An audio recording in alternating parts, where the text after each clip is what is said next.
What's up? It's your boy Lobster MMA, and today, guys, I'm going to be matchmaking the fighters in the UFC that have been out for at least a year. And by the way, guys, on the UFC 308 card, uh, I almost cleared out the whole thing. I had two fights that I got wrong because I picked Orolbai to beat Rebecca. But that was a very close fight, and I picked Rafael Serra to beat Ibo Aslan. So listen, guys, if if you wanna make some money, then listen to me, bro, because I know how to pick the fights. But let's just start this, bro. So we're gonna have five fighters that have been out for at least a year or almost a year. Um, I'm just gonna matchmake them. I'm gonna give them a fight that I think would make the most sense. So let's start this thing, bro. First, we got Marvin Vittori. Guys, his last fight was against Jared Cannonier, and it was a one-sided beatdown. Not in the first round, because in the first round, I think Marvin actually won the first round. There was a point when he rocked Jared, but then after that, Jared Cannonier set a strike record on Marvin Vittori, and his chin held up great. But I'm just seeing those pictures of Marvin. He's like in the mountains hiking, and yeah, good for him. But he's in his physical prime right now, and he shouldn't be wasting it. I don't know what is he doing. I don't know if he has an injury. Yeah, because he should have fought in April, I think, but he pulled out because he had an injury. But that was in, bro, April, and now it's November. So the guy should fight. So, and I think the fight that makes the most sense for him is this one. I got him versus Brandon Allen because listen, I was looking at the rankings. That the UFC probably won't give Marvin someone up the rankings, and Vittori is ranked number 7, and Allen is the 9th best guy in the world. So listen, they already had a fight booked in April, as I said, and they've been going back and forth. So at the time, and I was just looking at the rankings, and who should like Marvin Vittori fight, like Shire Bullet or Anthony Hernandez? I was, you know, when I was deciding what to choose, I think this would this is this makes the most sense, you know, because if Allen wins, because his last fight was competitive, and Allen made a big mistake. He should have stayed on the feet. He shouldn't have, like, he was actually good on the feet. Like, something he could actually hit clean, hit Nasruddin clean, and he was like a 29, 28. Allen could have easily won that fight, but he was stupid. Um, but I would probably pick Allen in this fight. I think, as you know, Marvin Vittori, the only thing that he's very good at is his durability. And he's probably won't get cracked by Brendan Allen. If Vittori didn't get cracked by Jared Cannonier, who's way more powerful than Brendan Allen, then it's probably like a decision for Brendan Allen, I think. But and if Brendan Allen wins, then he can probably fight someone like, I don't know, like a Robert Whittaker, but Robert Whittaker should fight someone else, and I'm going to talk about that later. Maybe like I'm easy one fight Ellen, maybe like a Kai Borrallo. I don't think like an Imavov rematch just makes no sense. Who else is there? Strickland? No. Yeah, so I think this fight makes a lot of sense in the middleweight division.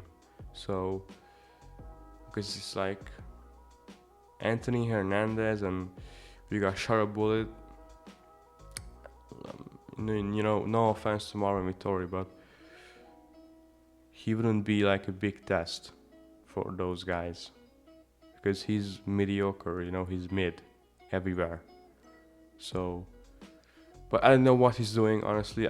Listen, I've been seeing those, pictures of him on Instagram, hiking, having fun and being at UFC events. I mean, nice.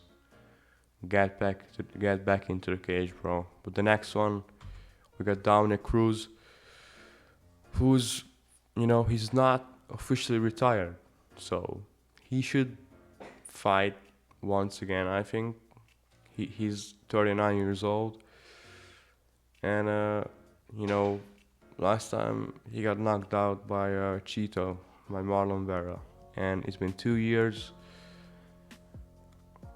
Listen, I think the only fight that makes sense for him is this one.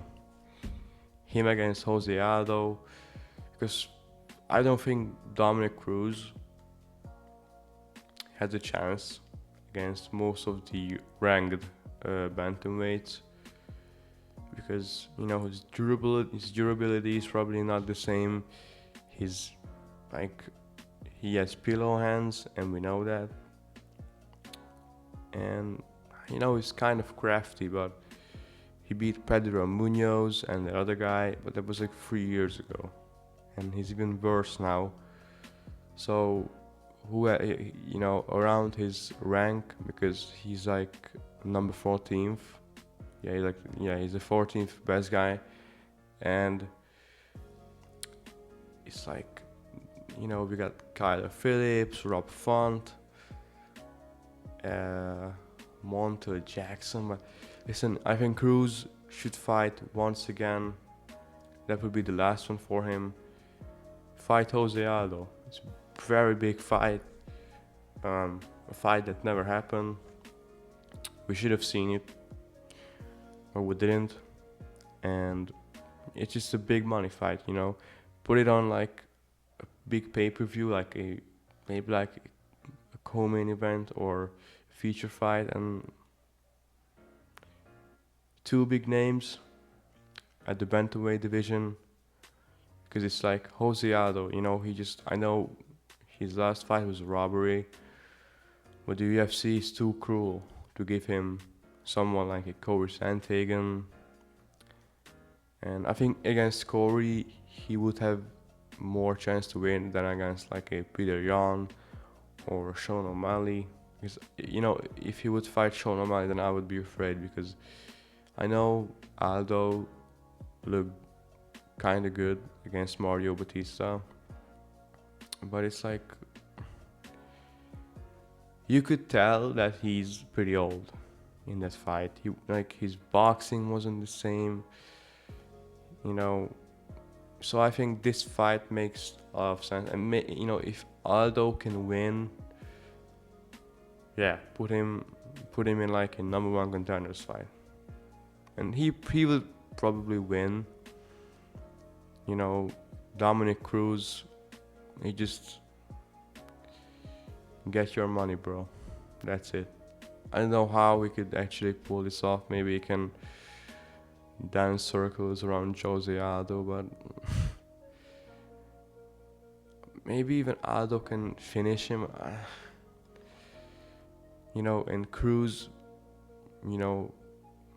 there's not many winnable fights for him at this point. And Jose Aldo, there is for him,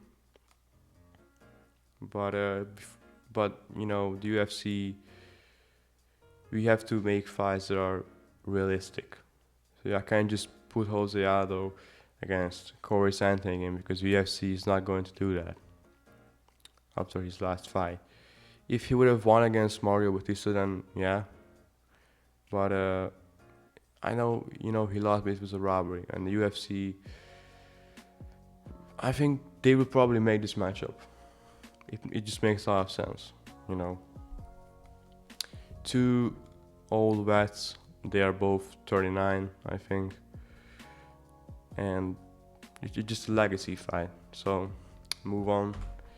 We have Colby Covington. This guy, bro. He's my favorite fighter, but what he's been doing recently is embarrassing. You know, listen, I've like all of his Instagram stories and posts are about the campaign with Donald Trump, and like the guy doesn't even train anymore. I don't know what he's doing.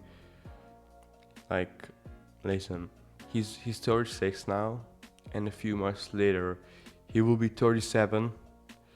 So the guy should fight. He doesn't have that much left. His last fight he broke his feet, and but I think it's definitely healed up. So it's not like he's not fighting because of an injury. It's because I don't know, bro. Because he's like on these mega events. Because the election in America, and he's and he's like with Donald Trump and on these mega events, and it just doesn't seem like he like last time he actually posted something about training. I don't know, bro. A lot of and yeah, and it's like he said that he's going to be back. Like in this, he said that around the end of the year he will fight, but that wasn't true, guys. And he always and he made a promo for his fight against Ian Gary in March, and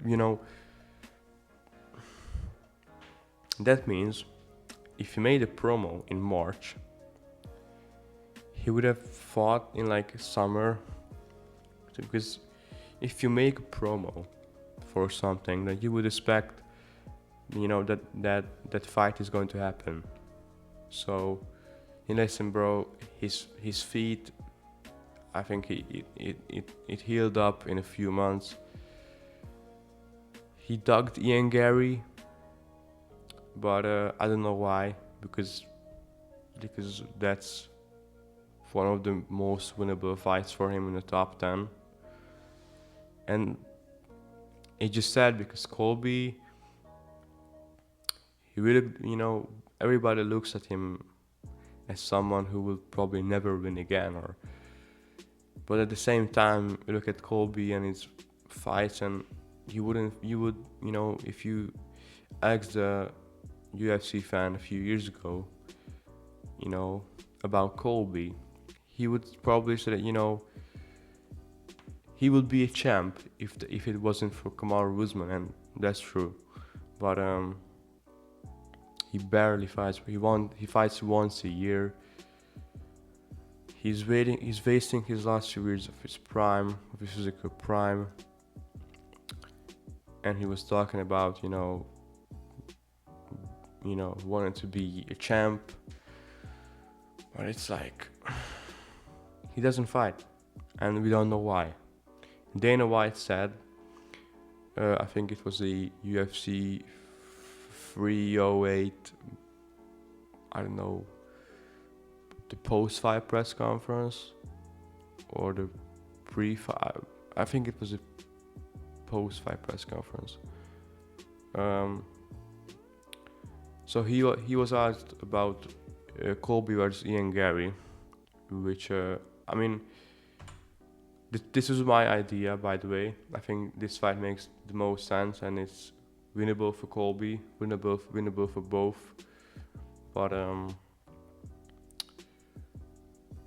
don't know if this is going to if I don't know if this fight is going to happen, because Dana White has been asked if Colby if Colby turned down the fight or not, because Ian Gary said that he signed the contract, so it's on Colby. And Dana White said that no one's turning down fights, so they are probably negotiating. But I don't know, Colby's just delaying, his comeback, and I don't know why. His foot is not it's not about his foot anymore, because his foot it's healed up. It's just about I don't know. I don't know what's in his head, bro. He should come back because, like, I know everybody hates Colby now because of his last performance, but it's like he's still one of the most entertaining guys in the UFC. It's good that we have him, and it's he should stick around, for like 1 or 2 years more. Ian Gary, I mean, he's been calling out Colby. I know he's like, because Bilal has pulled out of his fight against Shafkat, and that's the reason why I'm not doing a prediction video for UFC 310, because I can't predict the main event. So what's the point? Ian Gary just posted a picture of him and Shafkat, and listen, Ian Gary, there are a lot of options for him, but he hates Colby and he wants to fight him. So, and Colby doesn't like Gary either. So, listen, after those promos that Colby made, this fight should be made, because it's like the build up will be epic, and I think Colby has a great chance to just smudge Ian Gary and wrestle him for 3 rounds, or no, not 3 rounds, probably 5 rounds. So yeah, I think this fight makes the most sense for him. The next one, we got Rafael Fiziev. This guy, in his last fight, I believe he like blew his knee out or something. He threw a kick at Gamrot, and something happened with his leg. But I wrote that we will see him early next year, because he's coming back soon. Probably, I've been seeing some I've been seeing some guy post an idea of him versus Dustin Poirier, but that's not happening, bro. Dustin only wants legacy fights. He doesn't want to fight Rafael Fiziev, bro, a guy who's 31 in his prime, and Rafael could not easily, bro, but he could put out Dustin. So, and Dustin, at this point, I think he wants to fight Justin Gaethje and Max Holloway, and the big names. So Rafael Fiziev, he's ranked like number 9 in the division, and I think there's only one fight that makes sense, because under him there's Moicano. He already beat Moicano, and like Benoit Saint-Denis, and like Jalen Turner, and above him, like Max Holloway, Benil Dariush, bro. Like Fiziev will probably KO Dariush in a minute. Dariush is like, he shouldn't be in the rankings. I'm sorry, bro, but and he's not even like 40 years old. It's just that he's got knocked out, 2 times in a row, and he just the guy's like, bro, I can't find the word, but yeah, he's irrelevant. Dariush is irrelevant, and then we got Chandler. Him versus Chandler will be a banger fight because they have like the exact same build, so they would throw hands. But Chandler's got the fight booked against Charles, so that won't happen. And then below Chandler and above Fiziev, there's only one guy that you know, and they've already fought, and it's Mateusz Gamrot. If one of them wins, then you know, let's say if Fiziev wins, because he will probably win, or yeah, he will probably win, guys. But if he could win, he will probably get a name in the top 5, and because this guy, like everyone say that he's a fraud because of his fight against Justin Gaethje, but he's not a fraud. It's just that the output that he used in the first round was too much, and he gassed out. If he like second round, if he stores more energy for the second round, he wins the second round. And by the way, he got eye poked. So if he wins the second round, he's not winning the third round, that's for sure. But if he wins the second round, he wins the fight. So it was just bad fight IQ from him, and that's it. And Mateusz Gamrot, if he can win, then there are options for him, bro. Because in his last fight against Dan Hooker, people say it was a robbery. A lot of people don't because they're biased, and I'm kind of biased too because I rooted for Dan Hooker. But I thought they're going to give it to Gamrot because Gamrot, he has some robberies on his record. He robbed Arman. He robbed Jalen Turner. So if either one of them, gets the win, they will get a win. They will get a fight in like the top 5, and because that's the only fight that I can think of, bro. I looked at the rankings. Like, who else? No one. So next one, the last that I'm going to talk about, the last guy is Kamaru Usman. Now, this one is, it's a joke. What he's doing is a joke. He's calling for a title shot when he is just doing nothing. He just, doing his podcast, Henry Cejudo, and he's laying on the couch, bro. He's laying on the couch. He doesn't even train. He trains like once a week probably. And in his last fight, I know I think it should have been a draw. I think first round was dominant for Khamzat, and then the second round was, I think it should be like that round should be a draw. Should be like a 10-10 that round. And then third round, Usman wins the round. I think that fight should have been a draw. And honestly, that's a pretty good look for Usman. Because it was like on a week's notice, he almost beat Khamzat, who had like who had so much time to prepare for middleweight, and he gassed out after a round. So I know he's coming off a technical loss, and he shouldn't get a title shot.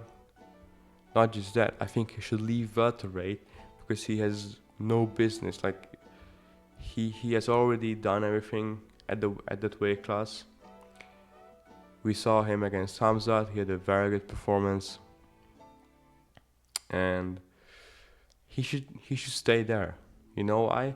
Because there are more because there are more winnable fights for him at middleweight, and also he he wouldn't have to go through the weight cut, because he's coming down to 170 at his old age. So, and I think I was looking at middleweight, and I don't want to give him someone like Vittori. Or, I want to give him someone that's a bigger name, and they are kind of on the same level. Maybe not. I think Usman's better, but listen, I was thinking about this one, guys.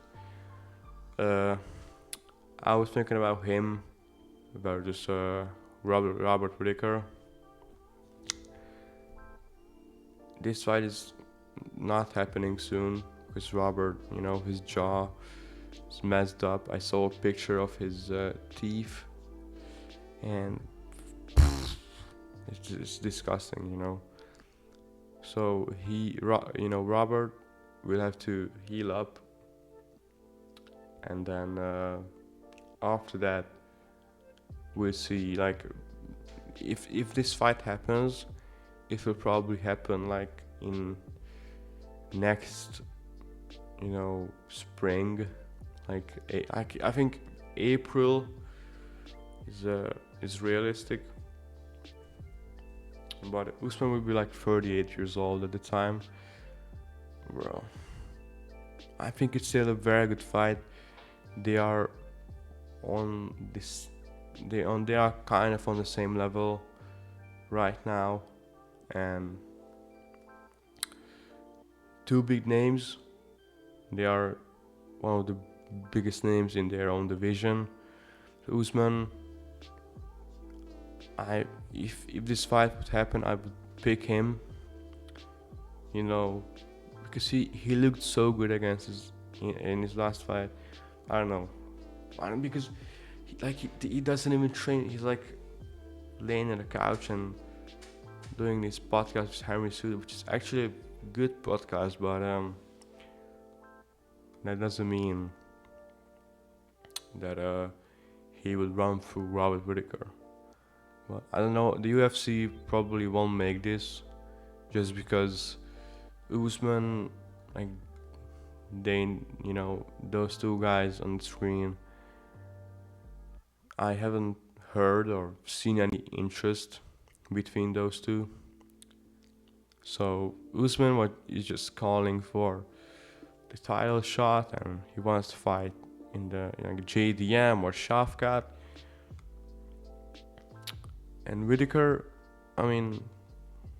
he's not calling for anyone because he just got run through by Hamzat and his jaw got dislocated.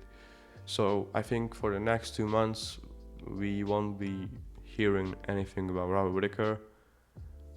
And then after that I don't know what he's going to do after this, because he can't, the title run is probably over for him. He should fight some big names and get his money, and legacy fights. I was talking about the same thing with Dominic Cruz versus Jose Aldo. Legacy fights, because Whittaker is much younger than Usman. Rob is like 30, 32. Yeah, he's in his prime physically. If I look at the age, then yeah, I think he's the best now. His power. He just got the finish over Ikram Elaskarov. But after his fight with Hamzat, I mean, that was kind of embarrassing for him. He was talking, and people were picking Robert just because he has good takedown defense. I knew, like, his takedown defense, like, who has he defended, who shot takedowns on him? Yoel Romero, he shot 5 takedowns, and I don't know, Kevin Gastelum. So, and for I think winnable for both, honestly. Winnable for both. Put that on like a pay-per-view co-main event for not Australia, because Whitaker is probably not coming back for Australia. It will be great, but you know, with his dislocated jaw, there's no way, because you know it's November. His jaw and the training camp should start at like January, or maybe even before that. So